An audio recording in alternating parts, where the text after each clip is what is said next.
नया रास्ता पाठ 20। अंतिम पेपर देने के बाद जब मीनू परीक्षा कक्ष से बाहर आई तो उसे लगा कि मानो आज वह पूर्ण रूप से स्वतंत्र है। अब वह परतंत्र पक्षी की तरह पिंजड़े में बंद होकर नहीं रहेगी, वरन स्वतंत्र पक्षी की तरह खुले गगन में विहार कर सकेगी। प्रश्न पहला, मीनू आज अपने को पूर्ण रूप से स्वतंत्र क्यों मान रही है? मीनू ने वकालत करने का प्रण किया था। अपने लक्ष्य को प्राप्त करने के लिए उसने प्रारंभ से ही मेहनत करना शुरू कर दी थी, जिसके कारण उसका जीवन नियंत्रण में बंद सा गया था। पढ़ाई के कारण वो कहीं आ जा नहीं पाती थी। आज उसने तृतीय वर्ष की परीक्षा का अंतिम पेपर भी दे दिया था। अब उसे और कोई परीक्षा नहीं देनी है, इसलिए वह आज अपने आप को पूर्ण रूप से स्वतंत्र समझ रही थी, आज़ाद समझ रही थी कि अब उसके दिमाग पर कोई बोझ नहीं है, कोई पढ़ाई नहीं करनी है, किसी चीज़ की चिंता नहीं है। प्रश्न 2, थकान भरे चेहरों पर भी प्रसन्नता की झलक थी। इस वाक्य का क्या आशय है, समझाकर लिखिए। इस वाक्य का आशय है कि लड़कियों ने अंतिम परीक्षा के लिए कड़ी मेहनत की थी, रात रात भर जागकर पढ़ाई की थी। उनका खाना पीना भी अस्त व्यस्त हो गया था, पूरा आराम भी नहीं मिल पा रहा था।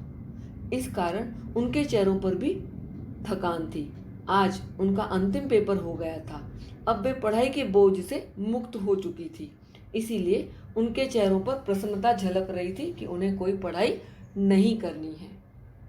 प्रश्न 3, माया ने मीनू के समक्ष क्या प्रस्ताव रखा और क्यों? माया ने मीनू के समक्ष उस दिन पिक्चर देखने जाने का प्रस्ताव रखा। उसने ये प्रस्ताव इसलिए रखा था कि वे रात दिन पढ़ते पढ़ते थक गई थी। अब परीक्षा समाप्त हो गई थी, इसीलिए थकान उतारने तथा मनोरंजन के उद्देश्य से माया ने मीनू के सामने यह प्रस्ताव रखा था। प्रश्न 4, मीनू ने आज कहाँ जाने के लिए सोचा था? वह माया के साथ पिक्चर देखने क्यों नहीं गई, क्यों चली गई? मीनू ने आज नीलिमा के यहाँ जाने के लिए सोचा था, पर जब माया ने पिक्चर जाने का प्रस्ताव रखा तो उसने सोचा कि माया का मन है तो चलो आज पिक्चर ही देख लेते हैं। फिर उसने भी बहुत दिनों से कोई पिक्चर नहीं देखी थी। ऐसा करके उसने माया का मन रख लिया था और अपना भी शौक पूरा कर लिया था।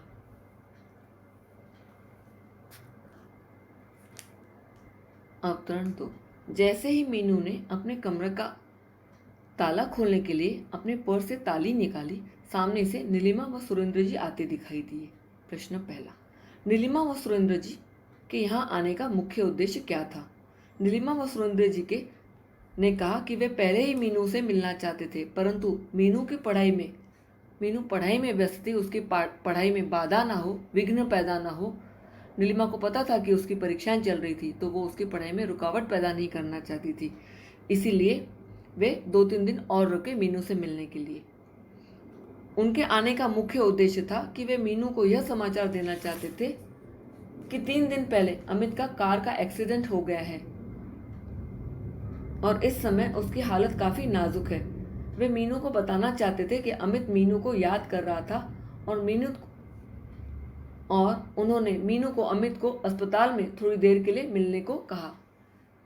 अगर मीनू उचित समझे तो वो थोड़ी देर के लिए अमित से अस्पताल मिल आए।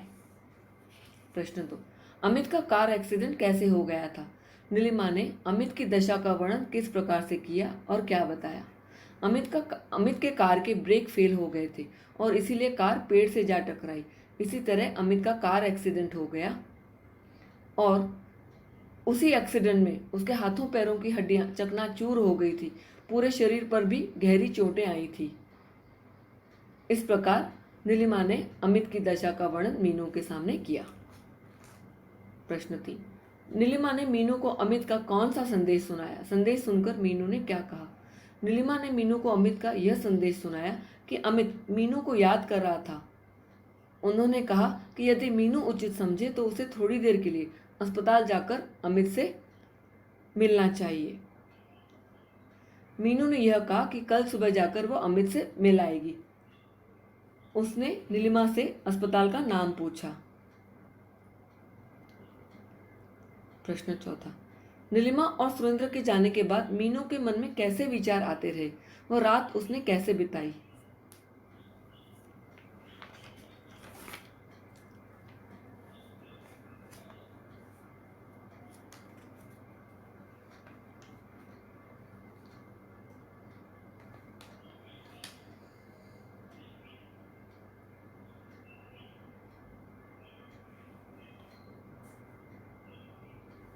मीनू की आंखों से नींद उड़ गई थी। मीनू की आंखों के सामने अमित का भोला चेहरा घूम रहा था। उसके हृदय में अमित के प्रति घृणा की जगह अब स्नेह के भाव उभर गए थे। एक्सीडेंट की बात जानकर उसका हृदय बेचैन हो गया।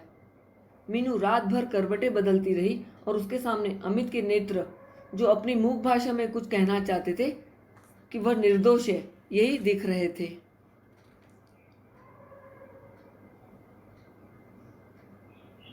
कभी झपकी लग जाती तो कभी चौंक कर आंखें खुलती और उसके सामने अमित का वह चेहरा घूम जाता। इसीलिए बड़ी उधेड़ बुन में ही उसने यह रात बिताई। प्रश्न 5। मेडिकल कॉलेज पहुंचने के बाद वह तुरंत अमित से क्यों नहीं मिल पाई। उसने अपना यह समय कैसे व्यतीत किया। मेडिकल कॉलेज में जब वो पहुंची तब 9 बजे थे, लेकिन मरीजों से मिलने का समय 10 बजे का था। इसीलिए 10 बजे से पहले वह अमित से नहीं मिल पाई।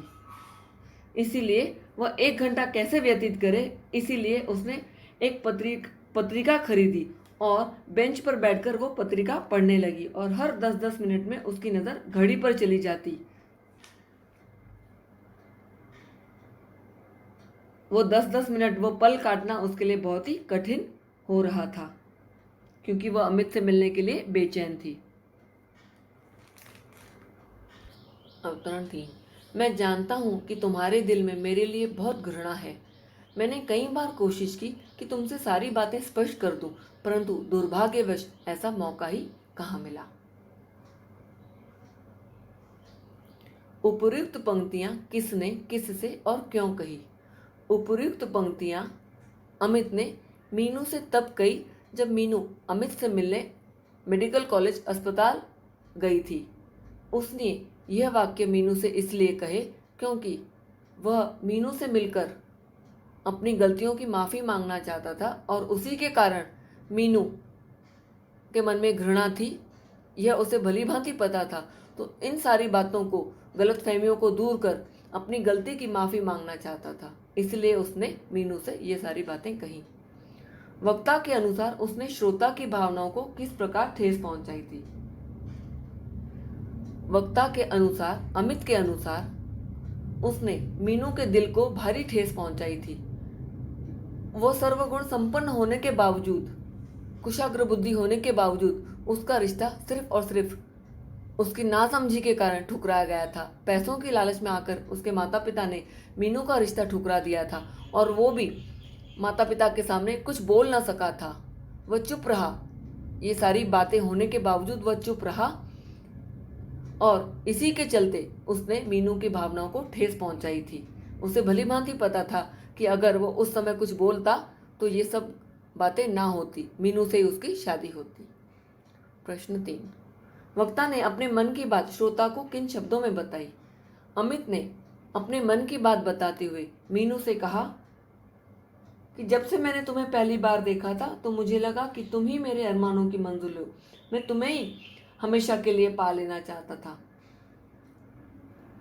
परंतु वापस मेरे आने पर परिस्थितियों ने कुछ ऐसा मोड़ लिया कि मैं ऐसे भंवर में फंस गया जिससे आज तक नहीं निकल पाया।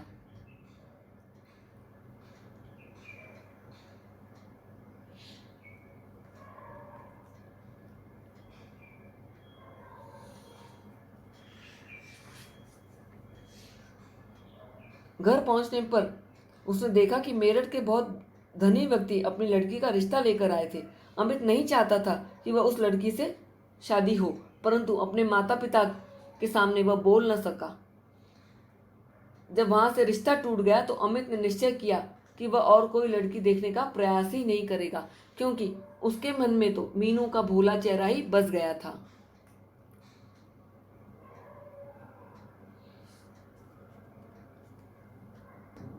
प्रश्न 4। वक्ता ने श्रोता से किस प्रकार क्षमा मांगी और क्यों।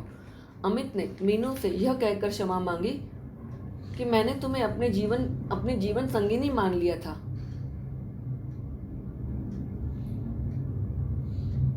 लेकिन नीलिमा भाभी से लेकिन मैं तुम्हें अपना न सका, मैं तुमसे शादी नहीं कर सका।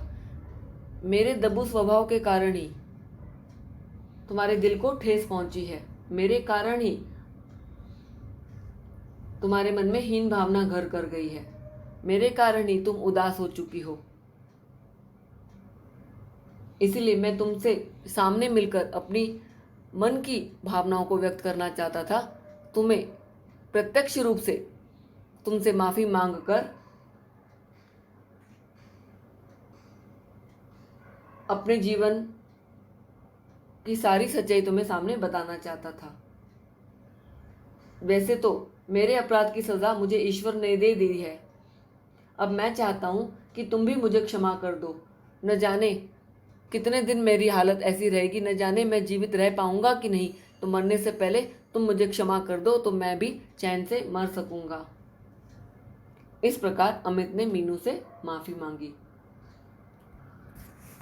अवतरण। एक बार मैंने तुम्हें अपनी जीवन संगिनी मान लिया था, इसीलिए आज तक तुम्हारी प्रतीक्षा करता रहा। प्रश्न पहला, यह कथन कौन, किससे और क्यों कह रहा है? यह कथन अमित मीनू से कहता है। वह अपनी भूल स्वीकारता है, उसे अपनी भूल पर पछतावा है। वह मीनू के सामने अपनी गलती स्वीकार कर भविष्य में उसे जीवन संगिनी के रूप में उसे पाना चाहता था। लेकिन कार दुर्घटना के बाद, उसके एक्सीडेंट के बाद उसे उम्मीद नहीं थी कि वह पूर्ण रूप से स्वस्थ हो पाएगा या नहीं।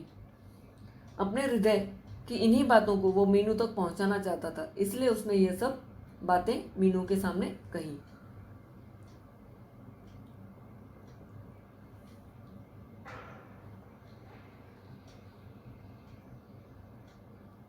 प्रश्न 2, अमित को नीलिमा से क्या ज्ञात हुआ था? उसे सुनकर उसने क्या निर्णय लिया?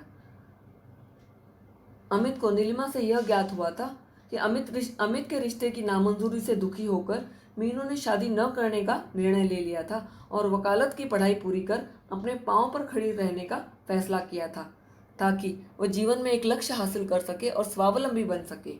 यह सब जानकर अमित को बड़ी ही आत्मग्लानि महसूस हुई थी। इसीलिए अमित ने यह सब जानकर कि उसने यह सोचा कि जब तक मीनू पढ़ाई नहीं कर लेती वह उसके सामने शादी का प्रस्ताव नहीं रखेगा। वह उसकी पढ़ाई खत्म होने का इंतजार कर रहा था ताकि उसके पढ़ाई में कोई बाधा ना हो और पढ़ाई खत्म होने पर ही वह उसके सामने शादी का प्रस्ताव रखे। इसीलिए भी उसने इतने दिनों से शादी के लिए कोई और लड़की देखी ही नहीं थी। प्रश्न 3, अमित ने मीनू को मेडिकल कॉलेज में क्यों बुलाया था? मीनू पर इसका क्या प्रभाव पड़ा? अमित ने मीनू को पिछली सभी बातों का स्पष्टीकरण देने के लिए और अपनी गलतियों की माफी मांगने के लिए, अपनी मन की भावनाओं को व्यक्त करने के लिए मीनू को मेडिकल कॉलेज बुलाया था। उसे लगा कि न जाने वह जीवित रह पाएगा या नहीं, इसलिए मरने से पहले वो सारी गलतफहमियां दूर कर, सारी बातों का स्पष्टीकरण कर, एक खुली किताब की तरह अपने जीवन की सारी सच्चाई मीनू के सामने स्पष्ट कर देना चाहता था। इसीलिए उसने मीनू को मेडिकल कॉलेज में बुलाया था। उपरोक्त अवतरण के आधार पर अमित की चारित्रिक विशेषताएं लिखिए। अमित एक आज्ञाकारी बेटा है, वह ईमानदार है, वह किसी को धोखा नहीं दे सकता। इसीलिए वह मीनू से अपनी गलतियों की माफी मांगता है, उसे पश्चाताप होता है, वह दूसरों की भावनाओं की कद्र करता है, वह सहृदय है, वह समझदार है, उसमें सही और गलत के बीच का फर्क अब समझ में आने लगा है। अवतरण। मीनू, जिस दिन मैंने तुम्हें पहली बार देखा तो मुझे लगा कि तुम ही मेरे अरमानों की मंजिल हो। मैं तुम्हें हमेशा के लिए पा लेना चाहता था, परंतु वापस मेरठ आने पर परिस्थितियों ने कुछ ऐसा मोड़ लिया कि मैं एक ऐसे भंवर में फंस गया जिससे आज तक नहीं निकल पाया हूँ। प्रश्न पहला, जिस दिन में कौन से दिन की बात हो रही है? जिस दिन में जब अमित पहली बार मीनू को देखने के लिए मीरापुर गया था, उस दिन की बात की जा रही है कि जिस दिन उसने मीनू को देखा था उसे लगा कि मीनू उसके अरमानों की मंजिल है। जो गुण जिस जिस लड़की से वो शादी करना चाहता था वे सारे गुण मीनू में थे। इसीलिए मीनू का भोला चेहरा उसके मन में बस गया था, वो उसी से शादी करना चाहता था। अरमानों की मंजिल कौन सी है? अरमानों की मंजिल मतलब जिसे पा लेना। जिस लड़की को वो अपनी जीवन संगिनी बनाना चाहता था वो सारे गुण मीनू में थे। वो हर तरह से अमित के मन को भा गई थी। मीनू ने खुशी खुशी जब यह भी स्वीकार कर लिया था कि वह संयुक्त परिवार में अमित के माता पिता के साथ आदर के साथ रह सकेगी, तब उसे लगा था कि ऐसी ही लड़की से वह शादी करना चाहता है जो संयुक्त परिवार में सामंजस्य बिठाकर रह सके। इसी तरह इस प्रकार की लड़की ही उसके अरमानों की मंजिल थी।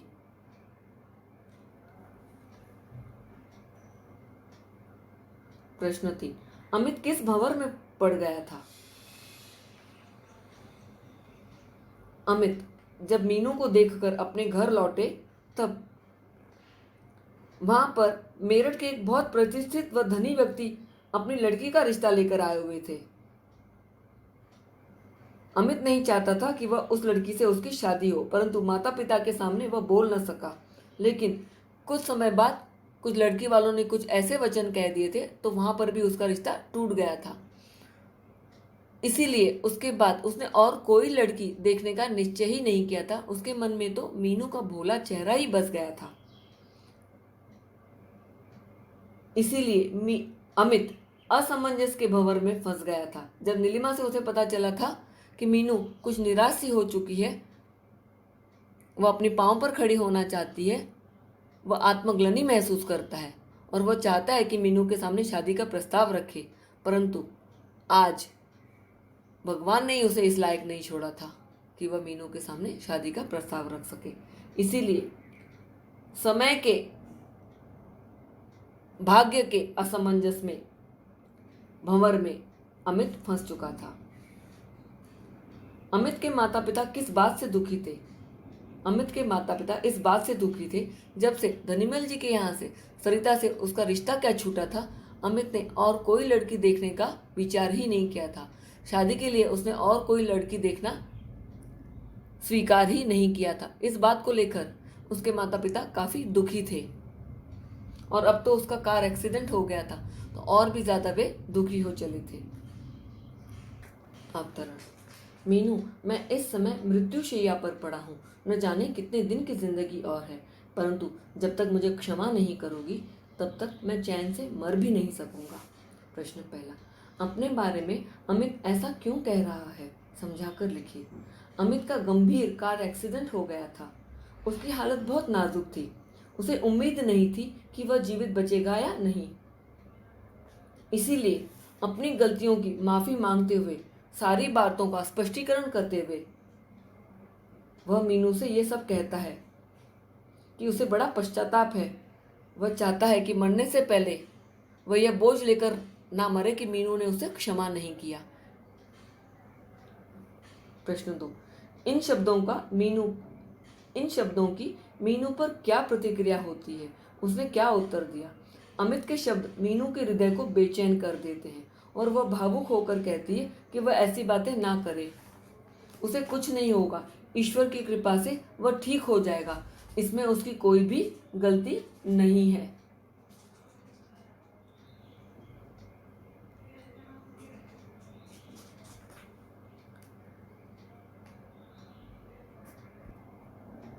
उपर्युक्त वार्तालाप के मध्य ही कमरे में किसने प्रवेश किया? अमित ने उससे किसका तथा किस प्रकार से परिचय करवाया? दोनों का जब वार्तालाप चल रहा था तब कमरे में अमित की माताजी ने प्रवेश किया। माताजी को पहले आभास हो रहा था कि शायद उन्होंने उस लड़की को पहले देखा है। फिर अमित ने अपनी माताजी से यह कहकर उसका परिचय करवाया कि यह मीरापुर वाली लड़की मीनू है। प्रश्न चौथा, मेडिकल कॉलेज में अमित से मिलकर अलग होते समय मीनू के मन में क्या भाव उठ रहे थे?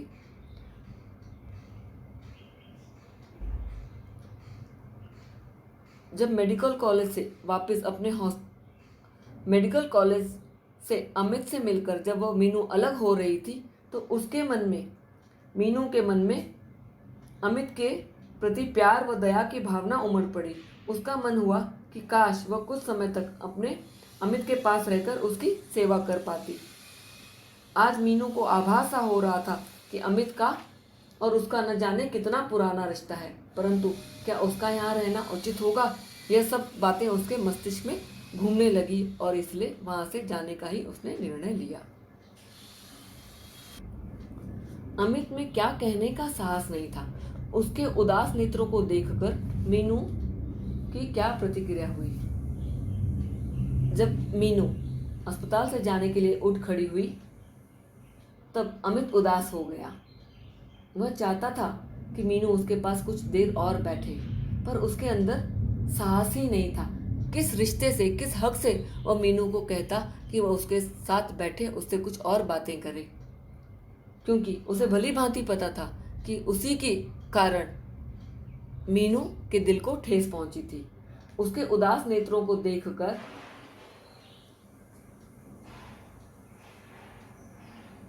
मीनू के नेत्रों के भाव भी मीनू भी बड़ी उदास हो गई। अमित के उदास नेत्रों के भाव मीनू के हृदय में उतर गए। इसीलिए अब वो वहां एक पल भी ना रुक सकी और वहां से निकल गई। इस अवतरण के आधार पर मीनू का चरित्र चित्रण कीजिए। मीनू समझदार, परिपक्व, संवेदनशील, भावुक, दया की भावना रखने वाली लड़की है। उसमें क्षमा करने की भी क्षमता है। इसीलिए वह अमित की गलती को गलती नहीं समझती, इसलिए वह तुरंत उसे माफ कर देती है और उसके दुख में भाव विभोर होकर वह खुद भी दुखी हो जाती है। अमित की तात्कालीन शारीरिक एवं मानसिक दशा का वर्णन कीजिए। अमित के दोनों हाथों और दोनों पैरों पर प्लास्टर चढ़ा है। हाथों और पैरों की हड्डियां चकनाचूर हो गई और भी ज़्यादा गहरी चोटें आई हैं। वह शारीरिक तौर पर बहुत ज़्यादा पीड़ा में है और मानसिक दशा का यह हाल है कि वह मन से काफ़ी टूट चुका है। उसे यह विश्वास ही नहीं रहा है कि वह सच में स्वस्थ हो पाएगा या नहीं। उसका आत्मविश्वास डगमगा गया है। अब उसे यह पता चल गया है कि वह कुछ दिनों का ही मेहमान है, इसलिए मानसिक तौर पर वह बहुत ही ज़्यादा विचलित हो गया है। वह अपने जीवन से कुछ उदास सा हो चला है।